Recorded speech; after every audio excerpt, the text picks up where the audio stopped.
Hi, I'm Eleanor and this is Motor Matters, your favorite channel that I bet you've already subscribed to, because we give you everything that's the latest, the greatest and the newest in motoring in South Africa.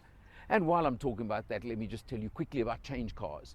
That is the website that lists cars only from franchise dealers, so you know you can deal with confidence when you select a car on Change Cars. And you can even select your insurance through them as well now, because they are affiliated to Discovery Insure. But what we're talking about today, William, you like this one, don't you? I do. I like this a lot. This is one of those different ones for a change. I was pleasantly surprised by the Eclipse Cross, I have to be honest. Mitsubishi Eclipse Cross. I went in with absolutely no expectations whatsoever, and came out mightily impressed by this 3-diamond badge. Now, what you've got from the front, let's just talk quickly, is good looks. Mitsubishi call it the dynamic shield face. It's changed slightly, but it's emphasized by this chrome over here on the sides, okay? That surrounds and frames the front grille. Yes. So they call it the dynamic shield, and it runs across the entire range. It looks good, but also it is slightly distinctive and different in a category that all look so similar. Without being outrageously No, it's not overt or outrageous or anything. No, I think that it's a good balance between... Very neat. And I must say, this blue looks pretty good too to me. Well, it's column cray blue. Yeah. Love it. Okay, 18-inch wheels, the two-tone mags that we're becoming so used to these days. But these are nice mags.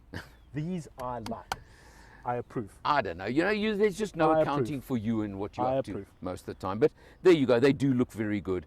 You've got the cladding, obviously, that you'd expect around the wheel arch. Strangely enough, not across the bottom of the doors in this category of car. It's color-coded. And you've got a roof rail, of course, which seems to be a requirement these days. Let's just pop open the back door while we're here. Come on. Talk about tons of space in the back seat. Look at that. Well, look at that. Let me just jump in very quickly and show you how much space we've got, even though it's you driving. So, I mean, the seat is miles forward. But look how much. I mean, it's crazy. Headroom's decent. It's crazy. Now, just bring the camera inside, please, because we're not going to do too much. But note dual sunroofs. Yes, one here and one here. Okay. So this one actually opens as a proper sunroof.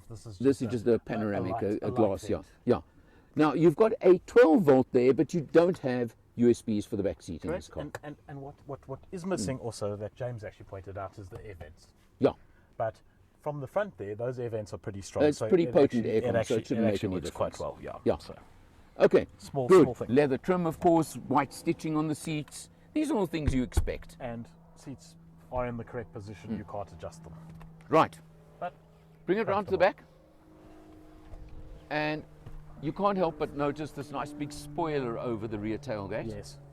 The previous model I mentioned, the previous generation, had a mid-spoiler up here. And I like the tail lights. Yeah, tail lights nicely integrated, and look at that all the way up the tailgate, which is pretty impressive. They match the front. Yeah, absolutely. Okay, now. No, manual. No, do it yourself. And here comes our biggest gripe on this car. The only gripe, really. There would be a loading lip if it wasn't for this funny thing. So they've actually eliminated the loading lip at least. Yes. But at the sacrifice of some boot space. Just come around here, please. Look at how deep that little side piece is, to show you how much boot space you're losing for this. Full-size spare wheel. Thank you. I like that fact. Yes. But oh boy, does it encroach on the boot. Because let's just bring this into place quickly. And now, this is not much space here, that's for sure. Yeah, it really is limited. I would have to chop your body up to I'm not going to fit in that boot with the shelf in place. Well, not in one piece, no. But no, so... You would fit if we chopped you Mitsubishi...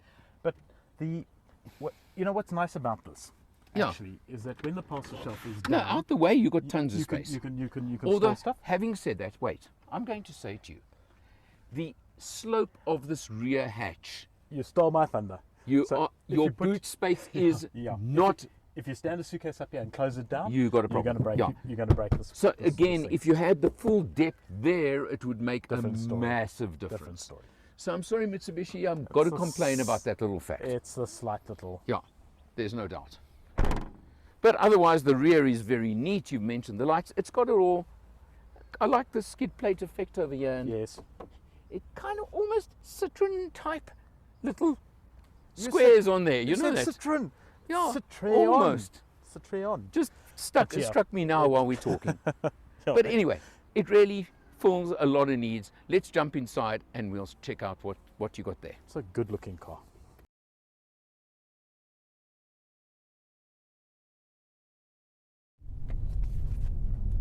Mitsubishi Eclipse Cross. The other cross. I liked it. I'm very pleasantly surprised by this car, I must say. I hadn't driven one in quite a while. The 1.5 turbo engine, so you've got turbo response on it. There's something rattling in the back there that I'm not quite sure what it is. Something's loose. Which is a little bit of an irritation. No, it's something that's actually in the car. It's not the car. No, it's not the car. But this car is solid. What's interesting about this car is a few features on it are a touch old-fashioned. Your instrumentation is kind of more analog than anything. I have no problem with it. No, I'm just mentioning. Yeah. So you've got that, for example. You've got the screen, which certainly looks like it was a bit of an afterthought. But it works, it's functional, it's good. Then something that is strange on this car, and I'm just going to actually stop for a second because I want to not detract from the driving, is you've got your TFT screen in the center, which gives you a lot of information, but they're actually little buttons to the side of the steering wheel to change displays instead of on the steering wheel. And there's plenty space on the steering wheel, Mitsubishi. So why have you done that? I find that a bit odd. But anyway, you know what, you can do it. We're averaging 8.6 litres per 100 on this test. You're talking about retro. Just have a look. Have a look at the seat warmers. They're very reminiscent of the things we had in the GR86. Absolutely. And it's just sort of like these little Japanese quirks are what I call. Okay. Well, we've only done 213 kilometers on this test so far, which is less than usual, and I can't understand. Leadfoot, you didn't do much driving in it. It's just gone up to 8.6 litres per 100. That is since you turned the car on. It's not the average over the total. No, it is the average. It says average. No, it says average. I know it says average, but it isn't. So well, I don't know why you're denying it. You'll watch it change. As far as you got a heads-up display. You have indeed. But it only displays pop-up one. It only displays the speed. I haven't. Sorry. This is actually shows not bad handling. It's called South African new national sport. Yes. Pothole weaving. Pothole weaving. Exactly that. Yeah. But not bad handling, you know. No, the car is solid, and handling on it actually feels sporty. Okay, now let's just go on the same uphill stretch and let's just see. Firmish. Yes, it's a CVT, but it sure as anything ain't screaming like I'm gonna die. the last time we did. Too good looking. Only your mother could have ever told you that. And we've got flappy paddles. You've got flappy paddles. Which override the gearbox. So you were a happy camper. You're in full manual. You were a happy camper on that, weren't you? What I do like about the flappy paddle H-step CVT box is that with the flappy paddles you can find a happy medium of where the CVT box actually works. Okay. Well, I don't use the flappy paddles. I left that to you. Yeah. And on this car, they absolutely work. Let's see our turnaround.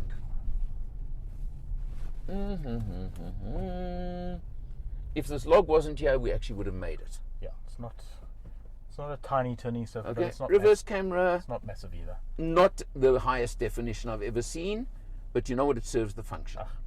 It does the job, and isn't that all you're worried about, quite honestly? So there you go. I mean, it is just really serves the function. It's got that it's obviously the turbo engine. Just gives it that slightly performance edge. And it's got 250 Newton meters. 250, yeah. Also contributes to that 110 kilowatts. I don't know if we mentioned that. Yeah, it does. So it's of the package. Correct. So for this kind of car, it's just got that little bit more than some of the opposition. Yeah, it feels a little bit sporty. It feels like it's got the go to match the show. Correct. Yeah. The looks of the car, I think, are outstanding. Yeah. And it's also not quite as generic as a lot of other cars in this category. Yes. There is a little bit to the styling that's just marginally different to the rest of the crowd. But it stands out without being CHR type standout, where it's just over the top. It's pleasant. I would agree with you. I like walking up to this car, getting into it. Okay, we'll check it out on the outside and inside.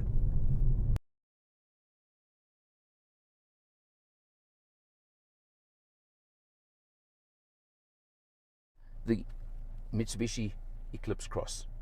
I mentioned while we were on the road the sort of contrast in the mix of old and new, old-fashioned and new, but nothing wrong, just that it's there. But let's just point out, we mentioned the paddles, we've mentioned the heads-up already, we've mentioned all those. The screen, look, it's old-fashioned, it's basic, it looks like it's been stuck on as an afterthought, but it's functional. Your aircon over here, all your controls where they should be, not on the screen, thank you. Yes. And a good touch, 2 USBs there, which is important, all right? You mentioned the seat warmers.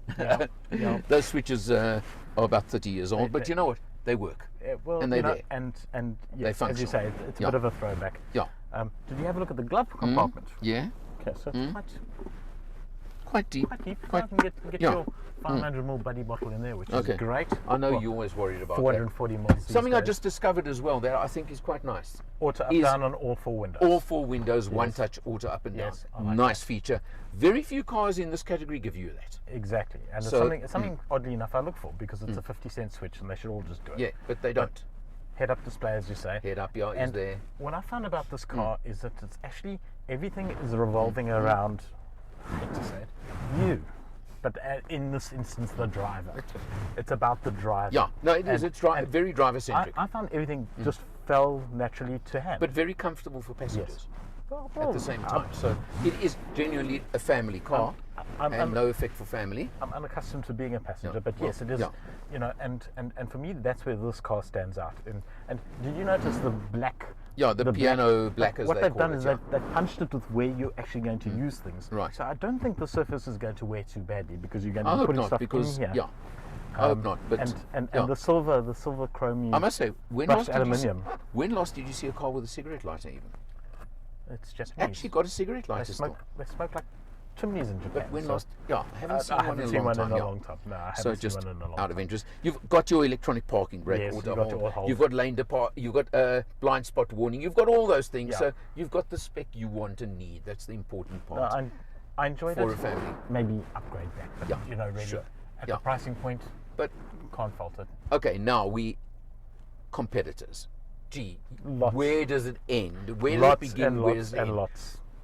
I'm using the term, and I'm not being derogatory, the Chinese onslaught. Yeah. So you've got Chery, you've got Haval. Yes. You've got Bike now as well. Yes. Okay. We've got about Bike coming in, of course. They're coming in. We've also got Mahindra. You've got Mahindra. Well, the 700 is the next category up. The 300 is a category down. So Mahindra need to plug the middle. I'm just talking about pure pricing point. Yeah. Just rand. But they need to. They're in that zone. There should be a new 500 to plug the gap between the 3 and the 7. Fair enough. But maybe it's coming. Who knows? Mahindra are up to things. You never know. But you've got all of those. Then you've got the Corolla Cross, of course. Correct. Then you've got cars like the Opel Mokka, the Peugeot 2008 as well, that really are dead on the same price as this, because the price on this one is 520,000, 519,900. And who broke cover first on that was the Mokka, just over 500. But now everyone's followed suit. Do you remember on the Mokka launch, we all said, if only you were under 500. You remember that? Everybody said it. Yeah. Until we drove the car and experienced it properly and realized, this is good value. But I actually have said exactly the same thing. This is exactly the same. They would sell a bucket load more at 499,900 if they could just, if their sums worked. You know what's interesting about this car is this should sell in spades. It is a great car, and I was thinking about it as I mentioned on the podcast. Would I choose this over a Mokka? No, I'd probably choose the Mokka because it's just the more sporty, aspirational type. Yes, but the Mokka does not have the space in the back seat. It does not have the space, but you know, I can understand 100% anybody who buys one of these. Yeah. Because it's absolutely solid. It is absolutely solid. What I've got to tell you is, I was at a Mitsubishi event 2 weeks ago. Their sales have been creeping up quite radically across their range in the last 2 years, and they've been very quiet on the new model front. Yes. There's lots Lots coming. Watch Well, the space. It's, you know, if this is the platform from which they're going to Yeah. launch off, they're going to be one to watch. Well, they're going to be exactly, one that's to the watch. point. Yeah. So watch out for this one. Check. Do not leave it off your list of No. cars to go and test drive No, when you're in this category. It will surprise That's you. the point. It will surprise you. Don't leave it out. It's Test drive it. It's one of those cars, Alan, actually, that I'm finding it hard to pinpoint exactly why I like it so much. No. But I think it's It it's a summation of a whole bunch of little things It- that it does really well. And the combination of the Correct. package Yeah. is what's selling me It's on a this car. competitive Selling package. me on this car. That's Exactly the point. that. Yeah. Hey, for Motor Matters, We agree. he's Will. I'm Eleanor. See you next time.